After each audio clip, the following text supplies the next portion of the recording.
Quand on aborde la gastronomie, tout est pluralité. Dans une recette, plusieurs ingrédients. Pour les achats, plusieurs commerçants. Dans l'assiette, plusieurs aliments. Alors oui, j'ai voulu définir ce podcast Passion sans modération comme une rencontre entre plusieurs personnalités de la sphère food. Une vraie tablée souriante grâce à laquelle vous passerez, je l'espère, un très bon moment. Le dénominateur commun, ce sont des convictions et une passion dévorante de mes invités pour le métier qu'ils incarnent sans modération. J'anime, ils s'expriment, elles racontent, vous écoutez et nous partageons une table, ensemble. Au menu de l'émission, une conversation 3 étoiles, des interviews aux petits oignons, des confidences épicées. Oui, un podcast vitaminé comme moi. Mais qui suis-je ? Qui est donc derrière le micro ? Je m'appelle Virginie Legrand, je suis chef à domicile depuis 8 ans et je foisonne de créations nouvelles et audacieuses. Et si, aujourd'hui, ensemble, on laissait caraméliser des cuillères entières d'énergie positive ? Allez, venez avec moi dans les coulisses de la foodosphère. On va se régaler ensemble. Dans mon podcast, le savoir-faire est à l'honneur. Le dénominateur commun de mes 4 interlocuteurs du jour, c'est la conviction de contribuer au bien-être, au mieux-être de l'autre qu'ils rencontrent. Aujourd'hui, nous écoutons au micro Sophie Nathan, fondatrice de Winonette, l'art d'accorder le vin avec un art de vivre et votre style de vie caractéristique. Bonjour Sophie. Bonjour Virginie. Martine Boyan-Val, entrepreneur dans le marketing relationnel en partenariat avec Biotissané, un expert dans l'innovation nutritionnelle. Bonjour Martine. Bonjour Virginie. Thibaut Gattaz, gérant du domaine viticole du Château de Sannes dans le Luberon. Bonjour Thibaut. Bonjour Virginie. Et Anne-Gaëlle Sadoun, fondatrice d'Eau Exquise, une marque qui révolutionne l'eau et qui fabrique des aromatisants d'eau. Bonjour Anne-Gaëlle. Bonjour Virginie. Anne-Gaëlle, je te garde. Donc, quelle est la mission d'Eau Exquise ? Bon, alors déjà, avant de parler de mission, je vais parler de la genèse du projet. Bien sûr. On ne peut pas parler de mission sans parler de genèse. Alors, déjà, je suis une ancienne psychologue je me suis reconvertie à la création de start-up. Dans un premier temps, j'ai monté une boîte. Alors, c'est vrai que j'ai 2 passions. C'est la relation à l'autre, l'humain, et l'entrepreneuriat depuis toute petite. À toujours monter des projets, depuis que j'ai 4 ans d'ailleurs. Et c'était quoi le projet à 4 ans ? Projet entrepreneurial à 4 ans. C'était de réussir à convaincre mes parents de m'acheter un petit chariot pour vendre des tomates plutôt que d'acheter des poupées ou alors une petite tenue Bonpoint. Voilà, je me souviens que c'était une grande négo parce que je voulais absolument vendre déjà à l'âge de 4 ans et j'adorais ça. Et donc, c'est vrai qu'après, avec un parcours un petit peu chaotique, je me suis beaucoup intéressée à la question humaine et j'ai fait des études de psychologie. Qui ont fait que pendant quelques années, j'ai exercé en tant que psychologue. Et après cela, finalement, l'entrepreneuriat m'a rattrapée. Et j'ai monté une structure avec mon époux et une amie. On a monté un réseau de diagnostiqueurs immobiliers qui s'appelle Viagvision, qui est toujours en exercice. Très rapidement, je me suis trouvé une nouvelle aptitude qui était le développement commercial. Et je me suis associée pour monter une start-up en liquide de cigarettes électroniques. Très éclectique tout ça. Très éclectique, mais là, il y avait une mission. C'était de permettre aux gens d'arrêter de fumer. Il y avait un vrai sens pour moi quand j'ai intégré cette start-up. On a commencé dans une cave, on a développé le chiffre. On avait une super équipe. Et je me suis d'ailleurs à ce moment-là formée à la tabacologie parce que je voulais vraiment faire qui est un accompagnement véritable. Et moi, j'ai fait arrêter mon mari. Mon mari a arrêté de fumer, ce qui était génial parce que déjà ça a impacté directement notre famille. Et après ça. Ce qui s'est passé en fin de parcours, donc je suis restée 8 ans, une magnifique aventure et une discussion avec mon ancien DG, Christophe, on se disait que ça serait génial de trouver un outil de sevrage au sucre, parce que c'était le deuxième, peut-être même le premier grand fléau de ce siècle, c'est le sucre. Donc j'imagine que Martine, elle acquiesce. Que Martine aura des choses à raconter là-dessus. Et on s'est dit, mais ça serait top quand même de trouver un outil aussi efficace que le liquide de cigarette électronique, mais pour le sucre, et permettre à tous les gens qui boivent trop sucré de boire moins sucré. Ça a commencé comme ça, puis au bureau, les gens buvaient que du café, du thé, des sodas, jamais de l'eau. Donc la question de l'hydratation a commencé à cheminer. Et puis quand j'ai quitté la structure, ma maman est tombée gravement malade et je l'ai accompagnée en fin de vie. et j'allais à l'hôpital souvent. Elle buvait pas d'eau, elle mettait son réveil, elle détestait l'eau. Du coup, je lui ai improvisé des cocktails avec des rondelles de concombre, dans la San Pellegrino, de la menthe. Enfin, c'était... Et je me rendais bien compte que quand j'allais à la prochaine visite, les éléments que j'avais fait infuser avaient dépéri. Je lui ai acheté d'autres solutions, comme des pastilles, de la poudre, des choses, pour qu'elle puisse s'hydrater plus. Et elle aimait pas du tout, elle avait l'impression que je lui donnais des médicaments. Donc, je me suis dit, ça serait top de trouver une solution nomade qu'on puisse emporter avec soi, qui se conserve facilement, mais qui soit en même temps naturelle, sans sucre. Justement pour permettre aux gens qui boivent trop sucré ou qui boivent du sirop d'arrêter le sirop. Et du coup, c'est là que Eau Exquise est née. Et je me suis surtout rendu compte que ma mère n'était pas la seule à ne pas aimer l'eau, puisque 75% des gens ne boivent pas assez d'eau. Une personne sur 2 n'aime pas l'eau. 45% des personnes sont déshydratées. Voilà. Donc, c'est des chiffres qui m'ont totalement choquée. Ah, je crois que Thibaut... C'est quoi boire assez d'eau? C'est suffisamment. C'est 1 litre, 2 litres. Moins de 20, déjà, moins de 20. En fait, il me semble que c'est en fonction du poids. Mais on dit 1,5 litre, mais voilà. Par exemple, moi, j'aurais moins besoin de boire que toi, qui fait quasiment 2 têtes de plus que moi. Donc, voilà. Donc, du coup, c'est vraiment en fonction du poids, mais c'est minimum 1,5 litre. Moi, je fais, dans les 50 kilos, il faut multiplier par 3 et ça fait 1,5 litre pour les gens de mon gabarit. Ah oui. Donc ça veut dire, et alors en fonction de tes séances de sport et de la chaleur du moment. Donc ça c'est un des problèmes, mais il y en a d'autres et on en parlera plus tard. Super, donc c'était ta solution. Donc est-ce que tu peux nous donner par exemple un exemple d'aromatisant, les saveurs? Alors justement, c'est vrai qu'on n'a pas parlé du produit. Ce sont des aromatisants d'eau naturels, sans sucre, sans colorant, sans édulcorant. Alors j'ai une nouvelle gamme en plus qui est certifiée bio, donc sans additifs, et une gamme donc qui avec tous ces sens-là, on se dit ça doit pas être très bon cette affaire. Mais si, vous allez voir, c'est très sympa parce que c'est comme la sensation quand vous allez dans les spas, c'est des fruits infusés. Donc moi j'ai testé, c'est assez bluffant. Ouais. Donc c'est vrai que c'est discret, c'est léger et le cerveau a l'habitude d'associer au sucre. Mais sinon, voilà, donc on va avoir la menthe concombre qui cartonne. On va avoir l'ananas coco voilà, gourmand. On peut l'utiliser de l'eau froide, l'eau chaude, l'eau gazeuse, mais parfois en multi-usage, comme c'est sous forme de gouttes. Il y a hibiscus passion. Effectivement, tu connais bien la gamme. Oui, j'ai fait goûter à ma famille. Il y a pomme amandine. Qu'est-ce que j'ai encore? Et dans les nouvelles, là, on a carrément, je me suis dit, je vais m'éclater, je vais faire l'anis étoile, enfin l'anis réglisse, donc le petit pastaga, mais sans alcool et sans sucre. Ça, j'avais adoré. On veut tester. Ouais. Et citron, yuzu, gingembre, un peu détox, menthe citron, type mojito, mais virgin mojito. Enfin voilà, on s'est amusé à faire des saveurs fraîches. Alors c'est désaltérant, mais vous attendez. Alors on vous laisse faire la commande de ce que vous voulez tester. Et Martine, du coup, moi je fais un pont très facile. Oui. Donc toi, tu es diplômée en psychoneuronutrition. Alors ça veut dire quoi ça, psychoneuronutrition, et comment s'articulent finalement ces 3 matières pour justement créer un autre rapport à l'alimentation? Alors effectivement, c'est un grand mot, mais on va avoir énormément de points communs avec Anne-Gaëlle, puisqu'effectivement, l'alimentation, l'hydratation, alors Hippocrate, un 4e siècle avant Jésus-Christ, disait que ton aliment soit ton meilleur médicament. La psychoneuronutrition, c'est simplement une prise de conscience. On doit manger parce qu'on a faim, on doit manger pour se nourrir et pour être en bonne santé. Et souvent, alors je dirais par la vie traditionnelle et la vie qui va très vite, on mange parce que c'est l'heure. On mange parce que peut-être qu'on n'aura pas le temps ce soir de manger par anticipation.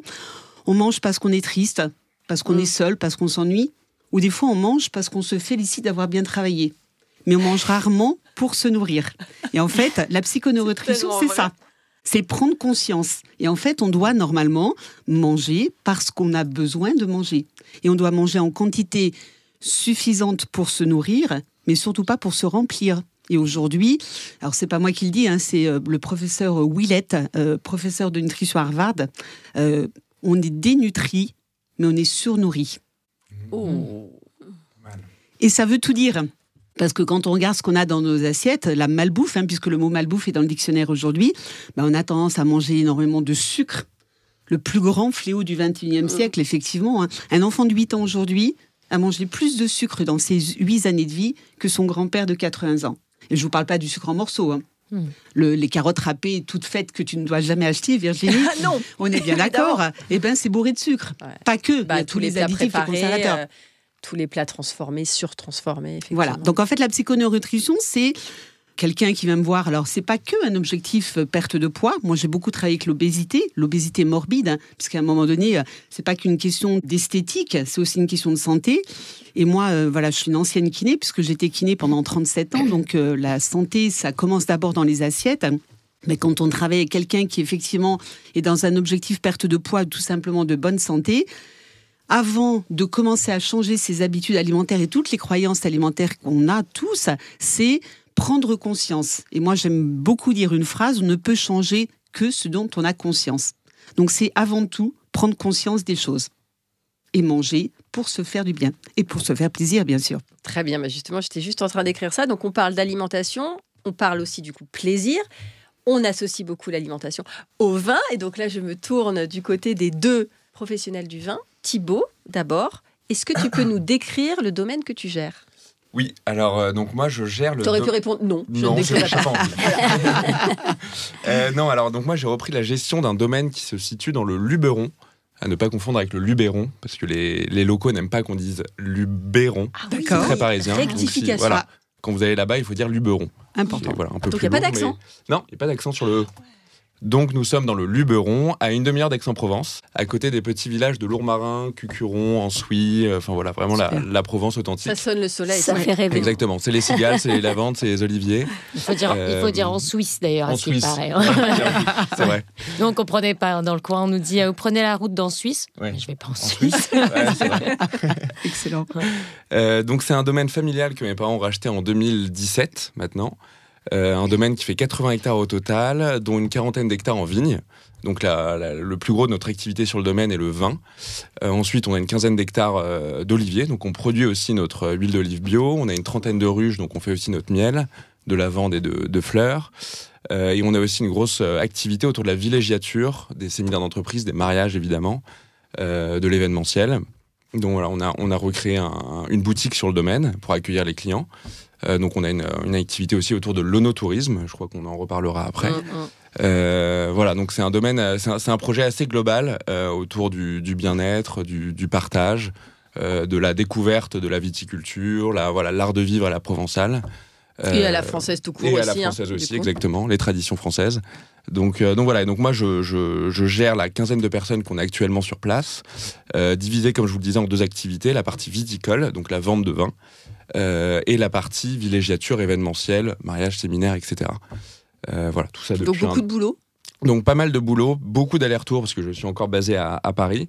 Donc je fais beaucoup d'allers-retours entre la gare d'Aix-en-Provence et la gare de Lyon. Mais t'aimes bien aller dans le Luberon. J'adore aller dans le Luberon parce que j'ai un peu le meilleur des deux mondes entre la vie assez dynamique parisienne et le côté un peu plus sur le long terme, un peu plus rapport à la nature, un peu plus calme, avec le château de Sannes. Et voilà, c'est une aventure magnifique en famille. On fait les assemblages en famille, on déguste ensemble, on réfléchit à des événements ensemble. Donc on propose pas mal d'événements sur le domaine, que ça soit dans les vignes, que ça soit à la découverte d'un moulin, parce qu'on a rénové un vieux moulin du XVIIIe siècle aussi sur le domaine. Donc on propose, on a fait un petit musée du moulin avec des explications à l'intérieur. Donc on propose aux clients de venir visiter. On a créé des sentiers. En fait, on a été confinés pendant le Covid dans le domaine. On a eu cette chance-là. Oui, tu m'étonnes. Il y a pire comme confinement. Non, c'était plutôt une bonne opportunité. Ça nous a permis aussi parce que c'était donc 2017, le Covid 2020, et c'est un domaine on y allait de temps en temps, mais on avait nos vies très parisiennes, on y allait assez peu, et donc ça nous a permis aussi de mieux comprendre la gestion d'un domaine, de mieux comprendre le fonctionnement des vignes. Et donc, on a créé des sentiers œnotouristiques dans le domaine, des sentiers de balade, 3 en l'occurrence, pour que les clients comprennent le fonctionnement d'une ruche, comment faire de l'huile d'olive, les cèpes de vigne, comment ça fonctionne, etc. Et donc voilà. Et donc moi j'ai quitté mon travail de consultant en stratégie à la Défense pour reprendre la. Donc de quelque chose, c'est drôle, de quelque chose de très immatériel et intellectuel pour mettre la main à l'artisanat. Exactement. Le terroir, la terre. J'en avais un peu marre des présentations PowerPoint à mes clients et comme mon père m'a dit il faut quelqu'un pour reprendre le domaine, j'ai pas trop hésité. Parce que encore ce rapport à la nature, ce rapport à l'humain surtout, qui était très important et beaucoup plus tangible pour moi que C'est bizarre, là, déjà, l'Excel. ces 3 rapports à l'humain. Bizarre. Je ne comprends pas Partage pourquoi vous l'humain. êtes ici, en fait. C'est étonnant. Alors, là encore, belle passerelle avec Sophie. Donc toi, tu déclares vouloir démocratiser l'univers du vin. Comment tu t'y prends ? Ça veut dire quoi ? Alors, donc moi, déjà bonjour à tous et à tous. Donc, je suis ravie d'être là. Effectivement, j'ai créé Winonet. Winonet, c'est un site de vente de vin en ligne qui propose d'accorder vin et lifestyle. Et la mission principale de Winonet, c'est avant tout effectivement de démocratiser l'univers du vin avec une approche émotionnelle et tendance. Alors, moi, j'ai toujours très été légère. Voilà, une touche. Ouais. Voilà, moi, j'ai toujours été passionnée de vin et c'est vrai que c'est un marché que j'ai toujours trouvé assez expert, avec ses propres codes, souvent réservés aux initiés. Et puis, on ne va pas se cacher, quand on est une femme, on a l'impression que c'est vraiment réservé aux hommes. C'est en train un peu de changer, évidemment, mais il y a beaucoup d'hommes qui se reconnaissent dans ce qui est proposé. Donc, moi, j'ai travaillé plus de 20 ans dans les cosmétiques, dans la beauté. Et donc, comme j'ai toujours été aussi amatrice de vin, j'ai eu l'idée et l'envie aussi de casser les codes du vin et d'apporter un regard féminin. D'aller casser les codes et avec ce regard féminin, une touche de glamour, comme tu disais, une touche un peu féminine et séduire peut-être d'autres personnes qui ont envie de découvrir le vin autrement. Donc Winonet, excuse-moi, sans perdre la qualité aussi. Exactement. Parce qu'on peut dire, il y a beaucoup de fantaisie, ta carte, elle est rose, du coup, ça décrédibilise. Or, pas du tout. Tu t'engages aussi à proposer de la qualité. Évidemment, là, on parle plus de style, mais Winonet, c'est avant tout, d'abord, c'est pas juste un site de vente en ligne, c'est aussi une expérience globale qui repose sur 3 piliers. Alors, effectivement, il y a une cave en ligne, une boutique en ligne où vous pouvez trouver facilement et rapidement une bouteille, une cuvée qui convient à chaque occasion et en fonction de vos envies. Il y a aussi la première box de vin tendance, la box Accord Parfait, je crois qu'on en reparlera. Tu peux en parler maintenant. Il n'y a pas de timing précis. Et le 3e pilier sont les événements, puisque le digital, c'est super, mais c'est encore mieux quand on se rencontre physiquement et qu'on vit des expériences ensemble, en communauté. Et qu'on boit ensemble. Oui, avec modération, évidemment. Elle n'est jamais très loin de modération. Voilà. Oui, tu le disais, voilà, il y a évidemment derrière de la crédibilité et de la passion. Donc, moi, toutes les références qui sont sur mon site, elles ont été sélectionnées avec soin, avec une certaine exigence, pour qu'elles répondent aussi à différentes attentes, à des attentes de consommation aussi. Les comportements d'achat, les comportements de consommation ont changé. Alors, j'ai pas encore une grande offre de vin sans alcool, mais j'ai quand même un apéritif sans alcool. J'ai différentes offres qui permettent de répondre aussi à différents paniers d'achat, prix. Alors justement, c'est la fourchette. Ça part de combien ? Ça va jusqu'à combien ? Quelques vins en dessous de 10 €. Enfin, en tout cas, le gros de l'offre est plutôt entre 10 et 20 €. Et des très jolies bouteilles entre 30 et 120 pour la plus belle, on va dire. Mais il y a quelques jolies appellations. Effectivement, l'idée, c'est de découvrir des pépites de vignerons indépendants qui sont peut-être moins connus, mais qui méritent d'être connus et découvertes. Et puis, de s'appuyer aussi sur des valeurs sûres qu'on a envie de mettre sur une table, d'offrir aussi, puisqu'on pourra en parler, mais il y a aussi une forte dimension cadeau chez Winonet. L'idée, c'est d'avoir envie d'offrir un produit packagé, emballé Winonet. Et donc, oui, pourquoi pas une jolie appellation d'un domaine plus connu, une belle référence. Et du coup, est-ce que ta clientèle est essentiellement féminine ou pas que du coup ? Belle question, Martine. Oui, c'est une excellente question. Alors, j'ai une clientèle évidemment essentiellement féminine, mais étant donné qu'on fait différentes choses, Winonet, c'est de la vente en ligne qui peut finalement toucher tout le monde. Quand on cherche une certaine référence, on peut atterrir sur mon site. Et si on n'est pas allergique aux roses, on peut être séduit par l'offre. Mais quand on vient aussi à mes événements, il y a des événements qui sont exclusivement féminins, parce que les soirées filles, on sait que c'est une recette très très spéciale. Voilà, cette sororité, le fait de se retrouver entre filles, ça délie les langues, ça décuple l'expérience. Donc il y a quelque chose vraiment de vivant et de sympathique que j'ai envie de transmettre aussi. Mais il y a des soirées mixtes aussi également. Donc bien sûr, il y a essentiellement des femmes, pour certaines plutôt urbaines, tendance, qui aiment découvrir le vin de cette manière un peu plus branchée. Parce qu'on va en parler, Virginie, effectivement. Je parlais de la box Accord Parfait. Si tu veux, si vous voulez, et c'est très joli. Je les ai vues, ces box. Elles sont super jolies. Vraiment, l'expérience client est top. Merci Anne-Gaëlle. Et effectivement, l'originalité sur toute cette box, parce qu'on sait que le format box de vin sur abonnement, ça a déjà fait ses preuves, c'est déjà connu par certains acteurs du marché, mais une box tendance qui associe le vin avec un produit d'une marque en collaboration, une marque plutôt lifestyle, plutôt branchée, désirable, qui a une jolie communauté sur Instagram, qui fait aussi d'autres collaborations, comme une marque de beauté, d'accessoires, de décoration, de bijoux évidemment. On peut imaginer vraiment plein de ponts. L'idée, c'est jamais anecdotique, c'est toujours de proposer une dégustation, une expérience originale et inédite entre le vin et ce produit. Ça peut être un accord de goût, évidemment, un accord gourmand, peut-être avec des confitures ou du chocolat, mais ça peut être un accord de style. On peut être dans les couleurs, dans un accessoire. Peut-être on va être sur une inspiration estivale et imaginer un rosé avec une petite pochette qu'on ira sortir le soir ou un bijou. Voilà, on est tout à fait dans cette expérience-là. Donc vraiment, tout peut s'accorder avec le vin finalement, et c'est ça que je trouve passionnant dans cette approche plus lifestyle. Et bien sûr, derrière, il y a toujours cette façon de décrypter aussi le vin. On va expliquer grâce à des petites fiches les sensations, les arômes du vin, comment il a été fait, bien sûr, mais aussi comment le déguster avec cette expérience plus lifestyle en proposant des associations, des ambiances, de le décoder en fait différemment et surtout d'aller ressortir les émotions du vin, les émotions propres à chacun. Voilà. Super, vous avez vu ça ? Bel univers. Génial. Bel univers. Ça fait très envie. Alors, Anne-Gaëlle, toi, tu as une autre expérience à nous raconter. Donc là, tu sors de la foire de Paris. Fatiguée, pas fatiguée ? Alors, comme vous pouvez l'entendre, la foire de Paris a eu raison de moi et de ma voix. Déjà, c'est pas mal que je puisse parler ce matin parce qu'hier, j'étais totalement à faune. Alors, c'est vrai que c'était une expérience extraordinaire. Moi, j'y étais jamais allée, même en tant que visiteur. J'étais très surprise de voir la créativité, tous les univers. On avait l'impression de voyager quand on allait de hall en hall. Déjà, en soi, la foire de Paris, c'est une véritable expérience. La découverte de pas mal de pépites.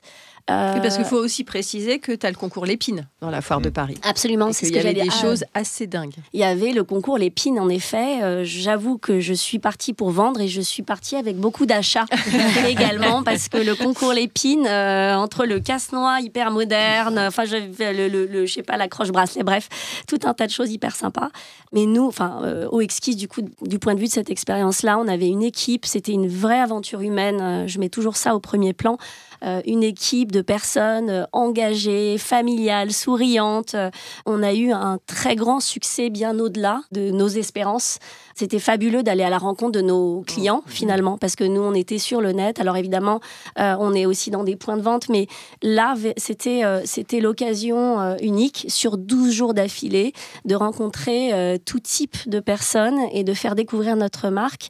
D'autres qui nous avaient déjà découvert au Made in France et qui revenaient pour faire leurs achats. Donc ça, c'était aussi notre boîte. Il faut dire qu'elle existe, elle a été commercialisée au Exquise que depuis juin dernier, donc on a moins d'un an. Ah oui. Donc pour nous, la foire de Paris, c'était exceptionnel. On a rencontré aussi d'autres marques avec lesquelles il pouvait y avoir des synergies.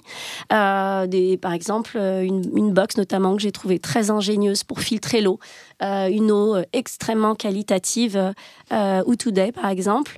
On a eu plein d'opportunités. On est sorti. Personnellement, je suis sortie galvanisée, convaincue que notre start-up avait un fort potentiel. Il y avait même des confrères qui venaient souvent sur notre stand pour nous poser tout un tas de questions. On sent que on commence à devenir un vrai challenger sur le marché. Tu fais peur. Exactement. Et c'est bon, ça.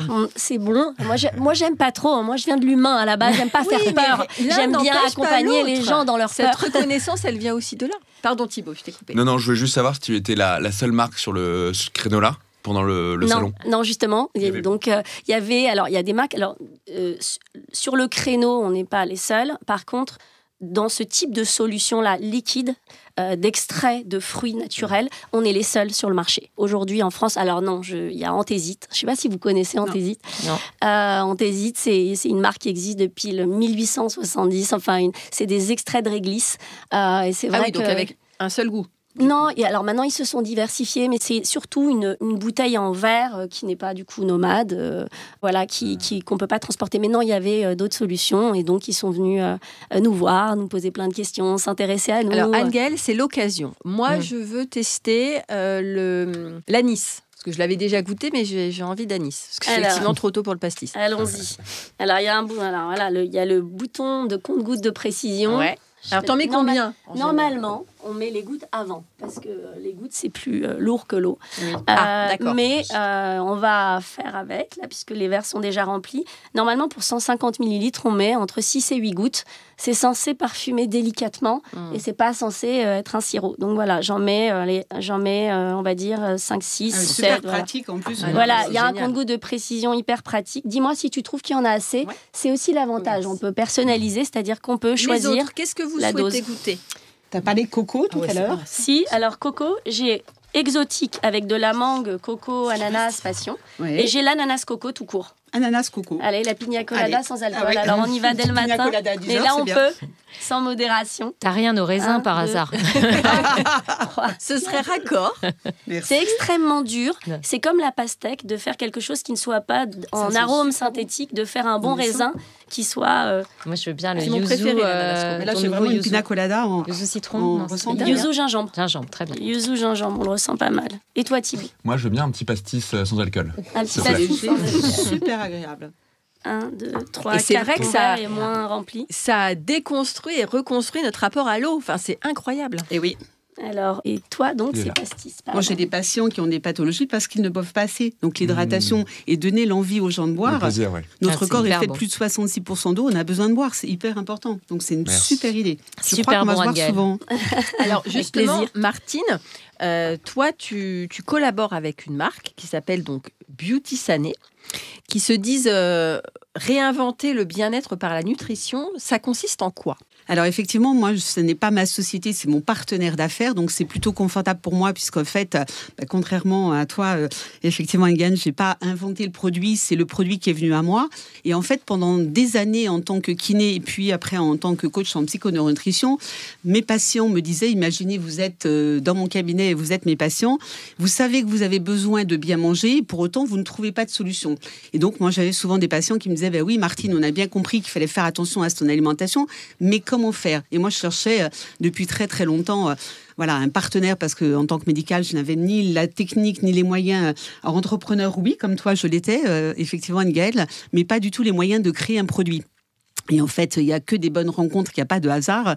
C'est un de mes patients qui m'a dit, moi j'ai une super solution, je voudrais vous la faire découvrir. Ce laboratoire français, donc, qui existe depuis 21 ans, donc c'est pas un petit labo qui vient d'arriver, on ne le trouve pas ni en marché, ni en supermarché, ni en pharmacie ou en parapharmacie. Et c'est tant mieux, parce que la méthodologie Beauty Sané, c'est d'être d'abord convaincu pour devenir convaincant. Ce sont tout simplement des solutions françaises d'alimentation augmentée. Alors ça, c'est le grand mot. Qu'est-ce que c'est de l'alimentation augmentée? Et moi, ça m'a énormément parlé, parce que j'étais peut-être déjà quelqu'un qui, depuis des années, mangeait bio, local, de saison, en circuit court de distribution. Souvent, d'ailleurs, on me regardait comme si j'étais un E.T. Et pourtant, ça n'était pas suffisant. Ça s'appelle manger sain et varié. Pour manger équilibré, il faut une deuxième partie de la balance nutritionnelle. Il faut tout simplement avoir 23 vitamines et minéraux, le grand mot, microdosés, 365 jours sur 365. Et ça pêche, même si on mange bio local. Donc, ça veut dire que comme notre corps ne sait pas fabriquer des vitamines minéraux, s'il ne les trouve pas dans l'assiette, il ne les trouve pas tout simplement. Et à un moment donné, le constat, qu'on soit médical ou pas, je pourrais vous poser la question à chacun d'entre vous, est-ce que ça vous arrive de vous lever fatigué, d'avoir des problèmes de digestion, de mal dormir, d'être stressé? Alors vous allez me dire, Martine, ok, la vie est stressante. Ouais, mais quand on a le bon carburant dans le corps, forcément, ça fonctionne beaucoup mieux. Ça a l'air de bien fonctionner pour toi. Et ça fonctionne super bien. L'énergie déborde. On a envie de te croire. Bien. Et c'est ça qui est génial. Et en fait, moi, ce que j'ai adoré dans ces solutions innovantes, c'est qu'elles sont scientifiquement validées depuis plus de 22 ans et commercialisées depuis 22 ans, alors qu'en fait, elles sont issues d'un comité médical et scientifique depuis 40 ans. Ce sont des solutions nomades. Donc, tu vois, Ngaëlle, on a vraiment beaucoup de points communs, parce qu'aujourd'hui, on a besoin effectivement de pouvoir manger vite et bien sur le pouce. Mais en plus, ce sont des solutions je dirais pertinente au niveau économique, puisque vous le savez, au niveau de l'inflation, on a eu 24 et quelques % d'inflation alimentaire. Et aujourd'hui, quelqu'un, par exemple, qui mange bio, c'est quelqu'un qui a envie de faire attention à sa santé. Alors, le bio, c'est bien, il faut continuer, mais c'est cher. il y a un petit peu tout ce qu'on veut. Dans le marché du bio, c'est un peu le problème. Et la problématique, c'est qu'on n'aura pas forcément les apports nutritifs dont on a besoin. Donc, Biotisane réinvente l'alimentation parce qu'il va mettre un condensé nutritionnel qui va venir en renfort de l'alimentation. Là, on a du pitch. Hein. Là, on sent que c'est maîtrisé. Hein. On va manger moins, mais mieux. On va manger sûr. plus qualitativement, mais moins quantitativement. Et surtout, on va pouvoir gérer les excès de vin, de cuisine gastronomique, et ainsi de suite. Parce que souvent, la culpabilité et la frustration, on le sait bien. Ah oui, mais moi, rien qu'en passant devant une pâtisserie, je regarde les gâteaux et nous, les femmes, on se dit qu'on va prendre 5 kilos rien qu'en regardant ça. Et souvent, on a tendance à amener les gens vers la frustration. Moi, j'avais des patients, leur médecin leur disait « Je vous opérerai de votre prothèse de genou quand vous perdrez 15 kilos. » Mais comment on fait pour perdre 15 kilos ? Si les régimes fonctionnaient, ça se saurait et il n'y aurait plus de gens avec des problèmes de poids. Eh bien, Biotisane amène des solutions pratiques, sécurisées, innovantes, gourmandes. Testées et approuvées. Testées et approuvées depuis 40 ans, puisque c'est un comité scientifique qui l'a amené. Et en fait, moi, j'aime souvent dire, maintenant que je ne suis plus kiné, puisque j'ai donné mon cabinet à mon assistante après le Covid, voilà, j'avais fait le tour de la question, j'en avais marre de m'occuper de la maladie des gens. Et aujourd'hui, je m'occupe de la prévention santé, donc de la santé des gens en amont. C'est bien plus sympathique. Merci Martine. Voilà. Alors Thibaut, moi j'ai... Oui, Thibaut, une question ? Non. Ah, oui, je pensais que tu avais une question pour Martine. Donc, moi j'ai un peu travaillé, donc j'ai lu sur le site, alors j'ai adoré cette phrase. Lorsque le flacon s'éveille à la lumière du demi-jour... tu rigoles. Et du partage, nos grands vins vous parlent d'humaine matière et d'autres. Ouais, je sais pas si j'assume tout. Alors moi j'ai trouvé ça hyper philosophique, un peu perché, mais très joli. Pour toi, qu'est-ce qu'incarne la viticulture ? Alors, pour juste revenir sur ces... Qui a décidé de ça ? Alors, je pense que c'est mon père qui, dans une vie, une seconde Pierre, vie... on te salue, c'est très joli, Pierre. Il aurait voulu être poète ou philosophe, je sais pas, donc il a un peu craqué sur le...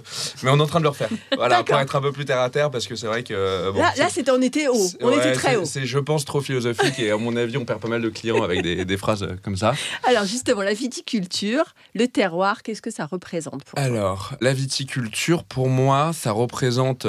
déjà un savoir-faire. Ça représente l'excellence française, parce que dans un verre de vin, on a toute l'excellence française. On a l'histoire, on a la géographie, on a la géologie, on a la culture, on a la passion, on a le savoir-faire des régions. Voilà, pour moi, le vin, c'est de la transmission, c'est du savoir-faire, c'est une préservation aussi de la nature, de l'écologie, de la biodiversité. Voilà, c'est aussi un art de vivre, mais il y a aussi évidemment des enjeux, que ce soit économiques, sociaux, sociétaux, environnementaux évidemment. Donc voilà, moi j'aime à dire que le vin c'est du court terme, du moyen terme et du long terme, donc il faut savoir préserver les racines pour avoir des ailes. J'aime bien. Après, ça c'est pas mal. Tu critiques ton père, mais on poète de père en fils. Je crois qu'il y a un... Alors, Laura, tu l'as ça ? Est-ce que tu l'as ? Papa sort de ce corps. C'est très très fort. T'as vu, ici, on est en pleine confidence et on te fait sortir le meilleur de toi-même. Même déraciner des ailes, c'est fort. C'est fort. Non, donc voilà, donc c'est de l'art de vivre, mais c'est de la passion, mais c'est aussi de la résilience, parce que c'est compliqué, la vigne c'est compliqué, on l'a vu dernièrement avec la grêle, avec le gel, avec les récoltes. Nous on a perdu 40% de nos récoltes par exemple, donc les vignerons qui travaillent 12 mois dans les vignes et qui sur 7 minutes perdent 50% des récoltes, c'est quand même dramatique. Donc c'est de la résilience, donc c'est du long terme.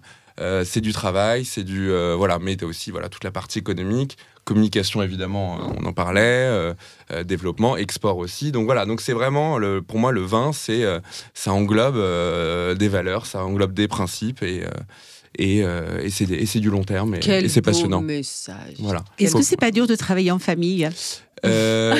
Justement, moi, c'est ça qui m'a attiré justement dans le projet. Comme je le disais, des tours à la Défense au vignoble en Provence, c'est le côté vraiment rapport, bâtir un produit et bâtir un projet en famille avec ses frères et sœurs, avec ses parents.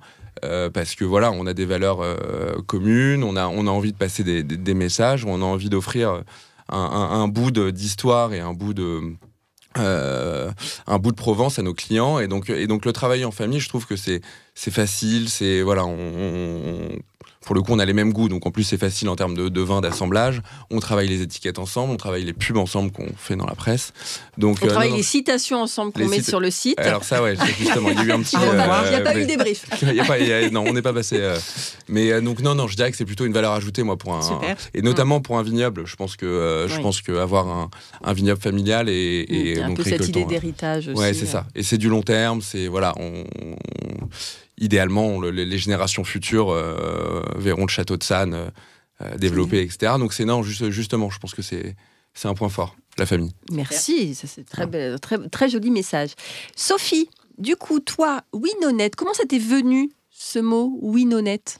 Parce que c'est choupi. Excellente question. Mais oui, à laquelle tu ne saurais pas répondre. Non, si bien sûr que je sais y répondre, mais c'est vrai que c'était pas aussi instinctif que ça au départ.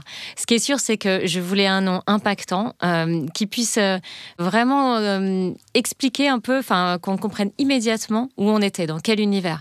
Donc winonnette, c'est vrai que c'est un néologisme qui associe le wine, le côté wine, donc vin, au côté minette, voilà, midinette. On peut imaginer plein de choses derrière. Donc il y a cet esprit communautaire de femmes, ou en tout cas cet esprit féminin autour du vin. Mais c'est vrai que j'ai eu plein d'autres idées de marques, et les marques, c'est très complexe à déposer, et j'avais envie de vraiment marquer le coup avec ce nom qui est à la fois qui dit vraiment ce que c'est et qui est trop mignon aussi. Donc on a envie de mémoriser. Bon, j'adore ce nom, rien que ce nom, ça me donne envie d'aller voir ces box et compagnie, j'adore. Sympa. Et en plus, c'est très internationalisable, un winonnette, Oui, c'est ça, parce que tu cherches à te développer. Elle a été créée quand, cette marque? Alors, un peu comme Anne-Gaëlle, c'est assez récent. Moi, ça date ça a été lancé l'année dernière, donc vraiment depuis... Non, c'est trois chacun. Ah pardon, on est encore d'échange. J'ai fait faire des choses. Non, ça a été lancé l'année dernière. Ça a vraiment démarré en septembre, en fait. Donc, c'est tout frais aussi. Donc, j'ai eu une première vague qui est tout de suite arrivée avec les fêtes de Noël. Et puis, ça tombait bien. Voilà, oui, c'est joli. Là, il y a la fête des mères. Et là, il y a la fête des mères, tout à fait. Mais il y a aussi des choses pour la fête des pères. Il y a plein de choses. J'ai des coffrets roses, mais je les décline aussi en noir. Ah, c'est bien. Il faut oublier personne. L'inclusion, c'est très important. C'est vrai, c'est très important. Bien, alors... Première partie, finie. Deuxième partie. Et là, je vois vos têtes. Ouais. Non, on va pas faire de quiz, on va pas faire... voilà. Donc, vous avez 3 petits papiers devant vous. Non. Donc, vous les lisez et puis vous répondez tranquillement, en racontant ou pas. Voilà. On commence avec toi, Anne-Gaëlle? Oui, alors, je vois que c'est des questions pour mon fils, qui est cuistot comme toi. Mais là, moi, non. Alors, coquillette ou spaghetti? Je dirais spaghetti. Ça dépend en fait. Je dirais coquillette quand il y a du monde et spaghetti quand je suis seule. Ah ben voilà, j'adore. Voilà. Zester ou mandoline, les deux. Ça dépend du plat. Et Paris-Brest ou Saint-Honoré, clairement Saint-Honoré. C'est un de mes gâteaux préférés. Alors Saint-Honoré, je trouve... non, j'ai rien à dire sur le Saint-Honoré. La crème, on aime bien, le chou, tout ça. C'est ça, le chou, la crème. Je pensais plutôt à celui que j'avais... J'essaie de me souvenir de l'adresse du meilleur Saint-Honoré que j'avais mangé, mais je ne me souvenais plus. Mais t'en as mangé des très bons. J'en ai mangé des très bons. Et tu les fais? Je ne les fais pas, non. Tu vas m'apprendre peut-être. Je suis moins pâtissière que cuisinière. Ah, t'es moins pâtissière. Mais c'est accessible quand même, le Saint-Honoré. Martine? Alors, pomme ou poire, ce sera pomme, parce que tout de suite, je pense à la tarte tatin. Et je suis une très grosse gourmande. C'est pour ça d'ailleurs que j'aime cette alimentation augmentée qui me permet de gérer mes excès, parce qu'à mon âge... on a tendance des fois à prendre un peu du poids et moi, même pas peur à ce niveau-là. Donc, allez, tarte tatin avec... Martine, elle se sent invincible. Avec de la glace dessus, sans problème. D'accord. Amaretto Grand Marnier parce que je pense aux crêpes immédiatement, avec plein de chocolat maison dedans, juste génial. Houmous ou guacamole, alors ça va être guacamole, parce que ma fille est mariée à un Brésilien, donc elle fait le guacamole d'une façon exceptionnelle. Plus effectivement les petits cocktails brésiliens, juste comme vous le voyez, moi je suis très gourmande, je passe mon temps à boire et à manger, donc ce sera Grand Marnier guacamole. Exactement, je suis une épicurienne. C'est important. Très bien, merci Thibaut. Cuisine asiatique ou méditerranéenne, je dirais forcément méditerranéenne, sinon je n'aurais pas le droit de retourner sur le domaine. Donc, dans le Luberon. Mais non, plutôt méditerranéenne, en effet, les poissons, les fruits de mer, etc. Asiatique, j'aime bien, mais voilà, j'ai pas le choix, il faut que je réponde méditerranéenne. Olive verte ou olive noire, là, j'ai pas trop de... Je saurais pas trop me positionner.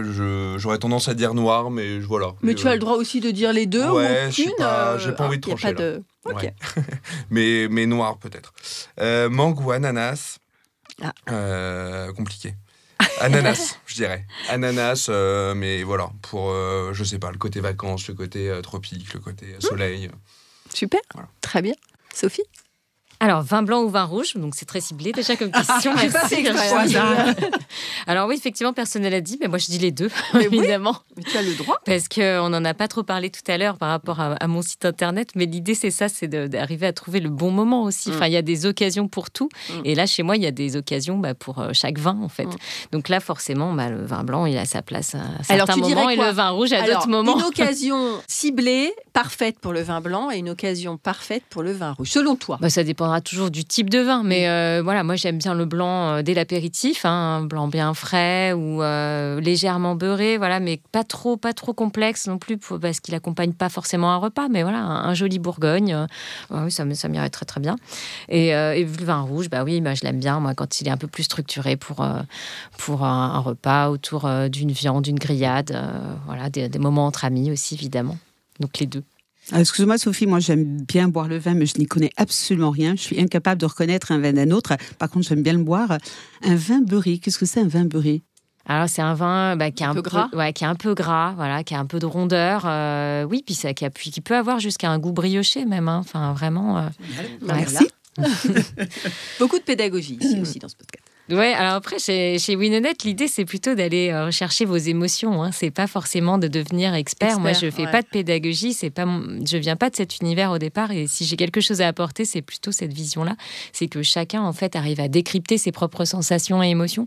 Parce que c'est comme le parfum. Hein. J'ai beaucoup travaillé sur le parfum avant. C'est hyper subjectif, en fait. Vous allez apporter vos souvenirs, vos émotions. Et ça va être propre à chacun. C'est trouver le mot juste et pas forcément le mot...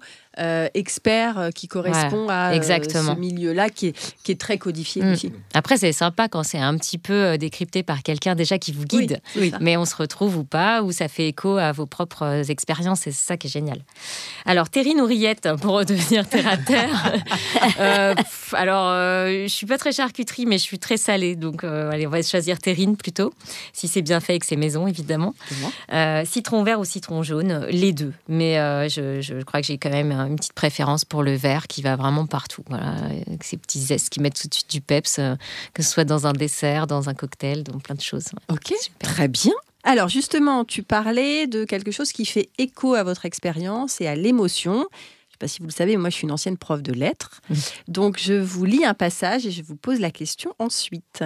Mais quand d'un passé ancien rien ne subsiste, après la mort des êtres, après la destruction des choses, seule, plus frêle mais plus vivace, plus immatérielle, plus persistante, plus fidèle, l'odeur et la saveur restent encore longtemps comme des âmes, à se rappeler, à attendre, à espérer, sur la ruine de tout le reste, à porter sans fléchir sur leur gouttelette presque impalpable, l'édifice immense du souvenir. Quelle est votre Madeleine de Proust ? C'est très joli. Joli. Qui commence ? Ma Madeleine de Proust. Ça, c'est vrai que je vous la pose jamais en avance parce que j'ai envie d'avoir... La spontanéité. Exactement. L'émotion. La nostalgie. Alors moi, je vais peut-être commencer parce que j'ai une image qui me vient immédiatement. C'est ma grand-mère. Alors c'est marrant parce qu'en plus, dans les petits papiers, il y avait effectivement le Grand Marnier, qui est dans sa maison de campagne, pas très bien chauffée. Et en fait, on fait des crêpes tout l'après-midi avec le Grand Marnier, parce qu'elle nous dit, à chaque crêpe, tu as des calories en plus, ce sera bon pour toi. Et en plus, comme c'est fait dans une cuisinière à poêle, ça dégage de la chaleur et on fait des crêpes pendant des heures pour avoir justement beaucoup moins froid. Et en plus, c'est bon, c'est gourmand. C'est l'image qui me vient immédiatement. Comment elle s'appelait ? Myriam. C'est vrai qu'on associe souvent aux grands-mères, enfin pas forcément, mais... C'était l'image qui me vient aux yeux. Non, mais c'est mignon. Alors, moi, c'est un héritage certainement méditerranéen, alors plus au sud que le Luberon, mais c'est la fleur d'oranger. Ça, c'est vraiment l'odeur par-dessus tout que j'adore et que j'aime retrouver partout, dans les vêtements, dans les parfums, voilà. Et je pense, c'est aussi un héritage, je pense, de ma maman, hein, qui faisait des jolis gâteaux, ou en tout cas des pâtisseries orientales, dans lesquelles on a ce petit filet de fleurs d'oranger, voilà, qui est délicat, subtil, pas trop sucré. Et puis après, c'est dans ma passion des parfums. Moi, j'aurais pu en mettre partout, mais ouais, je suis très sensible à cette odeur. Très réconfortante, très douce. Dans tes coffrets, tu mets aussi des bougies, hein. J'ai un partenariat avec une marque de bougies que j'adore. Mais de bougies liées à des cépages. Oui, c'est la marque Maison Chin Chin qui fait ça extrêmement bien, donc qui est une marque artisanale française qui ont leur propre savoir-faire et leur atelier dans le sud de la France et qui réutilisent effectivement les bouteilles pour en faire des contenants des bougies. Voilà, des bougies avec de la cire végétale et les fragrances. Donc les compositions de parfums sont des compositions autour des cépages du vin. Super. Donc vous avez le Sauvignon, le Chardonnay, donc c'est Syrah. génial. La Syrah, bien sûr. Donc c'est assez génial. Ouais. On en vend à la boutique. Ouais, et ils peuvent les personnaliser effectivement pour les domaines de vin. Donc, c'est génial. Top. Anne-Gaëlle ou Thibaut? Alors, ça m'a pris du temps parce que j'en ai plusieurs. Mais on va dire, moi j'ai des origines marocaines. Et chez nous, en fait, la cuisine marocaine était au centre de tous nos repas familiaux. Donc aussi associé à cette bonne humeur, cet échange, ces grandes discussions, ces heures à table. Moi, je dirais que c'est le thé à la menthe associé aux crêpes marocaines, au miel et au beurre. Désolée pour la... on parlait de sucre. Un peu de fleur d'oranger aussi, du coup. Il y avait de la fleur, et c'est pour ça que ça m'a parlé, parce que oui, la fleur d'oranger en faisait partie. Nous, on a tout, on a des senteurs à la maison, à la fleur d'oranger. Mon fils m'a juste acheté à la foire de Paris une bougie à la fleur d'oranger, d'ailleurs de la marque Aglaé, ils font des trucs incroyables. Et c'est vrai que cette odeur-là, elle me ramène au Maroc, en fait, quand on allait petit en voyage à Marrakech, dans les allées avec les orangers. Et c'était donc ce thé à la menthe unique, qui a l'air facile, mais qui est très compliqué à faire comme ils le font eux. Parce qu'il y a tout un tas d'étapes pour faire le vrai bon. Oui, c'est quasi protocolaire, en fait. C'est protocolaire. Il y a plusieurs étapes pour nettoyer. Il y a le thé, et le thé qui doit être spécifique. Et la crêpe marocaine, pareil, il y a une technique pour la... Enfin, voilà, c'est très, très dur de l'effilocher, de la mettre avec du beurre, du miel. Enfin, elles mettent des heures à le faire. Et c'est un magnifique souvenir d'enfance. J'adore. Super. Thibaut. Et donc moi, ça serait plutôt les vacances en famille étant enfant. Donc c'est en l'occurrence une maison en particulier où on passait nos vacances tous les mois d'août entre frères et sœurs, entre cousins, etc. Et c'est beaucoup de souvenirs de moments, par exemple à la plage, des devoirs de vacances avant la sieste sur le passeport. Tu aimais les devoirs de vacances? Je détestais. C'est pour ça que ça restait très ancré en moi. Non, voilà, c'est cette espèce d'insouciance enfant où ça sortait, ça allait, ça jouait, les cousins venaient, les grandes tablées, enfin voilà, c'est une espèce de sentiment du ensemble. Du ensemble et de l'insouciance où le seul objectif c'était le soir et pas ce qui allait se passer dans un mois en fait. C'était du concret et du quotidien et voilà, et c'est un sentiment que malheureusement je ne vivrai plus. C'est compliqué, effectivement, l'insouciance à nos âges. Tu pourras le refaire avec tes enfants. Enfin, moi pour la Madeleine de Proust, je pensais que c'était quelque chose qu'on mangeait. Mais moi, ce thé à la menthe avec ces crêpes, je l'associe précisément à ces moments de vacances dans une maison familiale du mois d'août où on était tous ensemble le matin autour de ce thé et de ces crêpes et avec les cousins qui viennent et cette espèce de défilé. Parce que finalement, dans ces moments-là, ce qui est au cœur, c'est effectivement l'insouciance et l'innocence de l'enfance, mais l'amour. L'amour, et on sait que le partage et l'amour. Et donc ça, il n'y a rien de plus puissant. C'est vrai que ce que tu dis, Thibaut, et toi aussi, Anne-Gaëlle, c'est important, parce que quand je parlais des crêpes avec ma grand-mère, on était 5 ou 6, il y avait les cousins et cousines, et c'est toujours ces moments-là. Alors souvent, c'est associé à des souvenirs gustatifs, l'alimentation, parce que le rapport à l'alimentation, c'est... depuis qu'on est petit, mais souvent il y a effectivement l'ambiance familiale qui va autour, et ça je trouve que c'est assez génial quand même. Super, des beaux souvenirs. Je vous ai fait remonter à la surface. On est redevenus tout petits. Des belles choses, j'adore. Et toi Virginie, tu ne dis pas? Alors moi je dis toujours la même chose. Moi c'est les bugnes de ma grand-mère Janine, que j'ai été voir la semaine dernière, qui a 99 ans. Qui pète le feu parce qu'elle boit son petit verre de vin. J'adore parce que c'est toi qui as décidé de faire ce lien. Écoute, elle boit son petit verre de vin, elle a son petit punch à l'orange, voilà, et elle fait encore sa cuisine. Là, on y est allé et elle a fait sauter son petit lapin avec ses petits lardons. Elle fait encore ses bugnes. Et elle fait encore ses bugnes. Génial. Voilà, donc évidemment un un peu gras, un peu sucré, mais c'était très simple. Et il y avait aussi les tartelettes aux fraises. Elle avait un moule où elle faisait des tartelettes en forme de bateau. Et elle faisait une petite gelée de fraises et elle badigeonnait ça avec son pinceau. Et voilà. Donc moi, je suis pas du tout sucrée, mais pour le coup, les madeleines sont plutôt liées à du sucre. Le bune, c'est quoi, pardon? C'est un beignet. Ok. C'est un beignet qui est ouvert, enfin qui est dans une forme un petit peu triangulaire, enfin une forme bizarre. Mais c'est pas un beignet rond. D'accord. Voilà. Ok. C'est juste une pâte à beignet qui est frite et avec beaucoup de sucre, glace. Donc très simple en fait. Le plaisir de la cuisine, c'est quand même dans les gènes familiales. Oui, un petit peu. Bon, il y a toujours des héritages Bien sûr. culinaires qui viennent de part et d'autre et qui nous construisent aussi. Absolument. Important. Alors, autre question. Qu'est-ce qu'il y a toujours dans votre réfrigérateur? Ah, moi, je sais. Parce que moi, je suis une grande fan d'Ottolenghi. Toujours, voilà, ces influences méditerranéennes. Et donc, moi, chez moi, il y a toujours du yaourt à la grecque, du houmous, du citron vert, du citron confit. Voilà. Je peux toujours te faire des bowls, des salades, des légumes rôtis au four. Voilà. Ça, c'est la base chez moi. Très bien. Moi, il y aura souvent des œufs. Parce que j'aime bien faire des gâteaux et puis j'aime bien faire des blinis et il y aura souvent des avocats, peut-être encore pour le guacamole, parce que je suis assez apéro tapas. En fait, quand on a des amis qui viennent à l'improviste, on aime bien picorer, grignoter, faire un plateau à partager. Et voilà, ce sera plutôt la cuisine partage plutôt que la grande cuisine, parce que je suis pas très grande cuisinière, j'adore manger, et donc ce sera plutôt effectivement pour pouvoir faire un petit picorage, partage. Très bien. Ouais, moi, toujours du lait pour mon café au lait. De manière très égoïste. Non, on a beaucoup de tomates, olives. Enfin, je me suis reconnue dans ce que tu disais. On a aussi des citrons confits, on a de la harissa, on a tout ce qu'il faut en cas et surtout énormément d'épices. Alors, elles ne sont pas dans le frigo, mais on a plein d'épices et de l'huile d'olive. Et, voilà. Et des herbes. Des herbes fraîches. Voilà, exactement. Et de quoi assaisonner ce qu'on amènera de frais à ce moment-là. Très bien. Moi, aux grandes dames de ma copine, il y a beaucoup de vin parce que je fais beaucoup de dégustations. Donc le rosé et le blanc, je mets dans le frigo. Il prend beaucoup de place. Et non, sinon, nous, on fait pas trop de courses sur le long terme. C'est plutôt au jour le jour. Donc malheureusement d'ailleurs. Mais donc on a du beurre, beaucoup de beurre salé. On adore le beurre salé. Je sais que c'est pas très bon pour la santé, mais le matin, c'est comme ce qu'il y a de meilleur. C'est très bon. Ah, regarde. Le beurre et les fromages. Elle te déculpabilise, Martine. Tu peux. Avec des cristaux de sel. À partir du moment où tu ne rajoutes pas énormément de sel à côté, il n'y a pas de souci. Ok, Si tu aimes, sois rassuré. Ok, c'est bon. Le pain et le beurre, Génial. c'est très très bon, c'est le meilleur des goûters. Ah, bah tu vois. Oh. Et Avec voilà. du chocolat noir à 90%, c'est encore meilleur. Bon, mais arrête le Nutella, par contre. Ça, d'accord. Ok. Alors, 2 autres questions, et ce sera les dernières. Est-ce que vous pouvez compléter la phrase? Pour moi, cuisiner, c'est... Partager.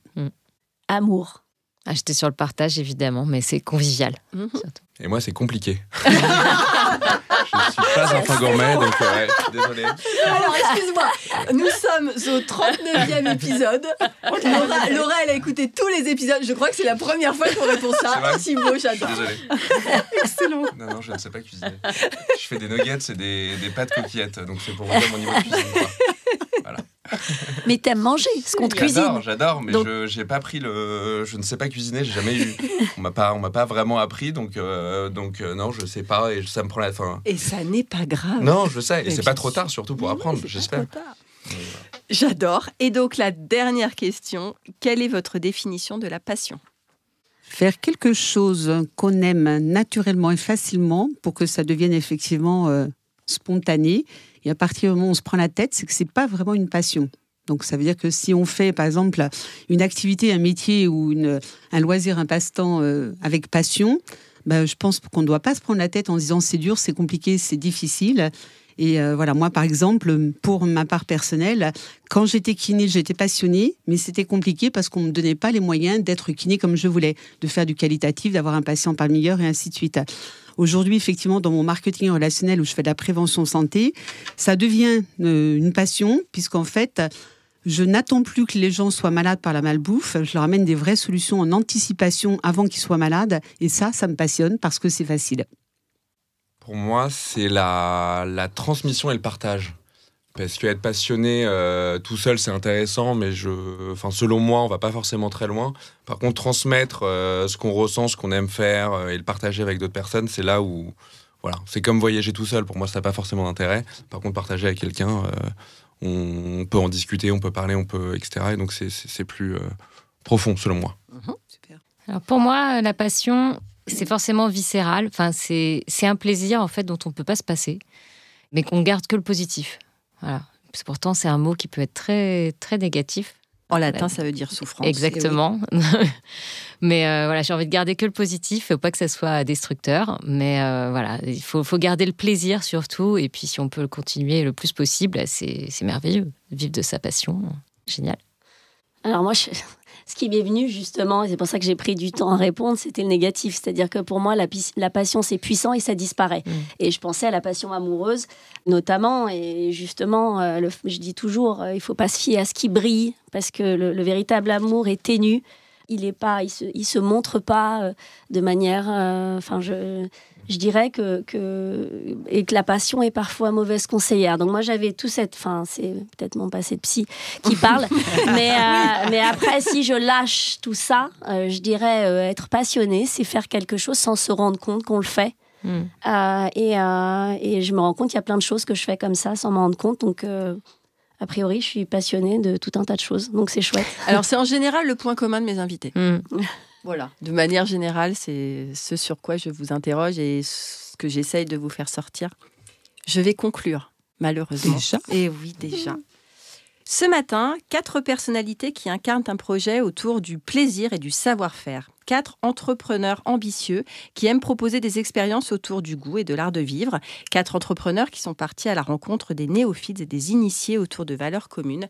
4 entrepreneurs qui ont pris conscience de leur rapport à l'alimentation et qui se sont mis pour mission de le transmettre. Merci Thibaut. Merci beaucoup Virginie. Merci Sophie. Merci Virginie. Merci Anne-Gaëlle. Merci Virginie. Merci Martine. Merci Virginie. Ce fut une conversation savoureuse, puissante, drôle et très profonde. Et je vous dis à très vite pour de nouvelles aventures passionnantes. Ça y est, notre rencontre prend fin. Merci à tous mes invités d'avoir accepté mon invitation et d'avoir joué le jeu de la sincérité et de l'authenticité. Merci à vous d'avoir suivi nos échanges. J'espère que ce podcast, Passion sans modération, a nourri votre curiosité et qu'il vous a donné faim. J'ai aimé, en effet, mettre en lumière toutes les personnalités qui contribuent à faire de l'alimentation et de la gastronomie une pierre angulaire de notre beau pays et de notre art de vivre. Alors, on se donne rendez-vous au prochain épisode ? Pour prolonger l'expérience gourmande, retrouvez moi et mon univers sur mon site communique-passion.fr. Créons-nous prochainement un rendez-vous dans votre cuisine pour un menu qui nous ressemble à l'occasion d'un événement qui vous rassemble. Vive le fait maison et vive la passion!